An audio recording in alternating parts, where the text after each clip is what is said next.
In this video, I'll be showing you how to fix TikTok no internet connection. It's a very simple method, so if you find this video helpful, be sure to drop a like and subscribe. But anyways, getting into it, it's very easy to go ahead and fix this. But what you want to go ahead and do is go over to your settings application on TikTok. Once you're here, go ahead and scroll down, and then you're going to see apps as the very last option. Now from here, go ahead and locate TikTok, and you can do this on literally any iPhone or any phone, whether you're on Android or Samsung as well. Just go over to your app section over there as well.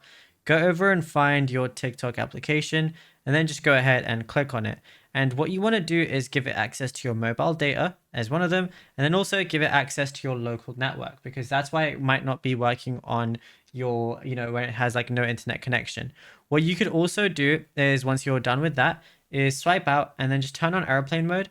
Wait a few seconds, wait about 10-15 seconds, turn it off again, let your internet reset, and then try and open up TikTok again, and then it should be working fine. And yeah, it's as simple as that. Now, if you found this video helpful, be sure to drop a like and subscribe.